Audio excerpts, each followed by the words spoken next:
नमस्कार, मैं हूं प्रदीप। आप थिंक 360 देख रहे हैं। बाबा साहब भीमराव अंबेडकर का आज जन्म दिवस है और इस आयोजन पर अनुसूचित जाति जनजाति वर्ग के उत्थान के लिए काम करने वाले लोगों को राज्य स्तरीय पुरस्कार से सम्मानित किया जाता है। इस बार जिन्हें राज्य स्तरीय पुरस्कार मिला है वो हमारे स्कूल के दिनों के साथी रहे हैं। कुलदीप पंवार हमारे बीच हैं। कुलदीप जी, बहुत स्वागत है आपका। थैंक यू प्रदीप सर, आज आपने अपने चैनल में जगह दी। तो आपने बड़ा गजब अचीवमेंट किया है। आप ये जो पुरस्कार देख रहे हैं, बाबा साहब की जो प्रतिमा देख रहे हैं, वो कुलदीप जी को मिली है और 1 लाख रुपए का नगद पुरस्कार आपको मिला। इसके लिए बधाई आपको।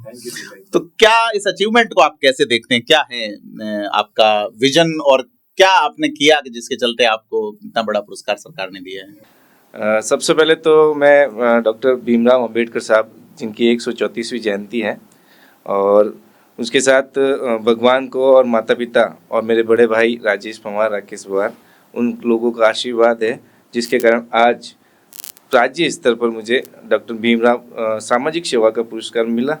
और इसके लिए आभार मैं श्री भजनलाल जी शर्मा, मुख्यमंत्री, और कैबिनेट मंत्री अविनाश जी गहलोत का भी आभार व्यक्त करना चाहता हूँ। आज कल्याण मंत्री है इसलिए चयन हो गया या कुछ एक्स्ट्रा आपका?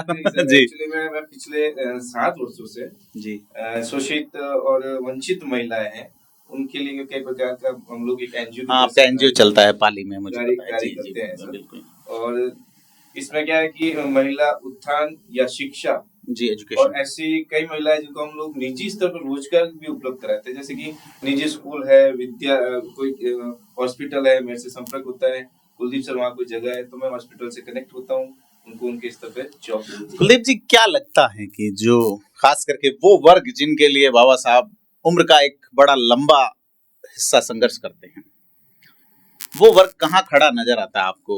एक लंबा रिजर्वेशन लेजिस्लेशन में, लंबा रिजर्वेशन नौकरियों में, तमाम चीजें होने के बाद आपको क्या लगता है? आप संतुष्ट हैं कि सरकारी उपाय जो है वो पर्याप्त हैं या इनमें कुछ और बढ़ोतरी होनी चाहिए? सर देखिए, तो अभी बहुत काम बाकी है और मैं चाहता हूँ कि आर्थिक जो व्यवस्था है, एक छोटी सी एक नॉर्मल बात बताऊँ कि लोन का कुछ अच्छी किस्तों में सिंपल तरीके से उनको पैसे उपलब्ध हो जाए, या उनके रोजगार या बड़े बड़े उद्यमी अगर आप देखें ना तो एसटी वर्ग से नहीं है। हाँ, नहीं, बिल्कुल फैक्ट है। मुझे याद है जब मैं पाली में था तो एक सरकार योजना लाई थी, अशोक गहलोत जी लाए थे 2008 में, जब सरकार बनी, ठेकों का वक्त 11 बजे से घटा के 8 बजे किया गया और 1% सेस लगाया गया दारू की बोतल पे, और ये कहा गया था शराब व्यवसाय करने वाले, शराब का अवैध व्यवसाय करने वाले परिवारों को आर्थिक रूप से संबल देंगे।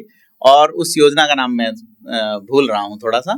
तो उस योजना के तहत 1% लोन दिया जाना था, लेकिन वो जो परिवार इतने पिछड़े हुए कि उनके पास मोर्गेज नहीं है, बैंक की क्राइटेरिया में नहीं आ पा रहे। तो मैं कह रहा हूँ कि व्यापारिक या आर्थिक सुविधाएं हमें सभी को मिलनी चाहिए, एसटी वर्ग को जो भी है, क्योंकि एक छोटा सा प्लस पॉइंट होता है कि नौकरियां तो कंपटीशन exactly. हर वर्ग से अच्छा बच्चे पढ़ रहे हैं, मगर जो उद्योग धंधे हैं इस क्षेत्र में भी सरकार को कोई नए अच्छे कदम उठाना चाहिए। जी, जैसे अनुजा निगम है, उससे क्या सोचते हैं? कई बार तो SC ST वर्ग का बजट ही खर्च नहीं हो पाता पूरा।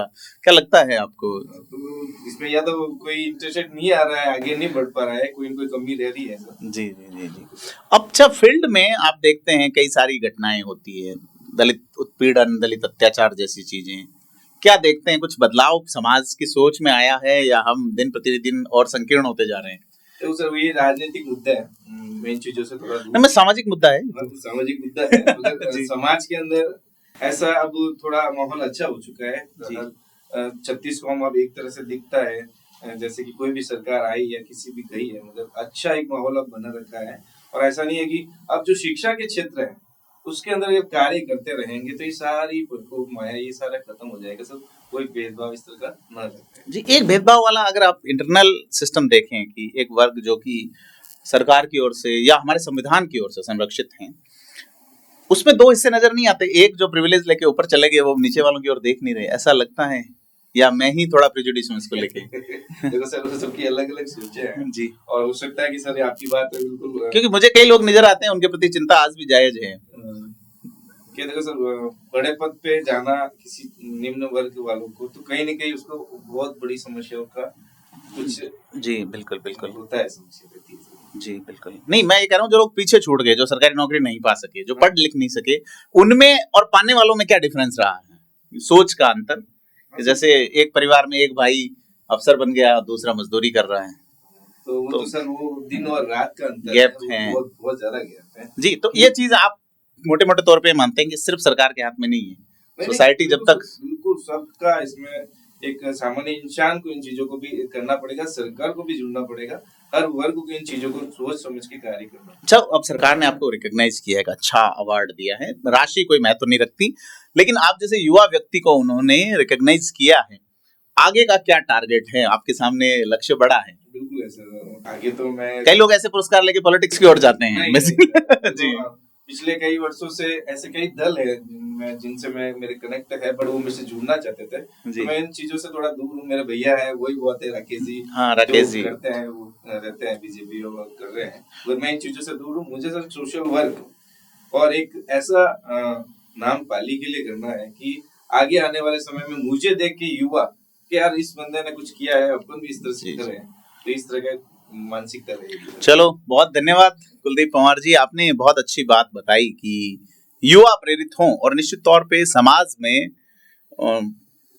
कुछ दिए बचे हुए हैं टूटे हुए से, उन्हीं से काम चलाना पड़ेगा। बड़ी उदास है रात, देखते हैं कब तक ये दिए जलते रहते हैं। कुलदीप जी एक दिए के रूप में हैं, इनको सरकार ने रिकॉग्नाइज किया है, हम चाहते हैं कि आपका काम और फले फूले आगे बढ़े। आप कमेंट करके बताएं कि कुलदीप जी की कौन सी बात आपको सबसे अच्छी लगी। धन्यवाद।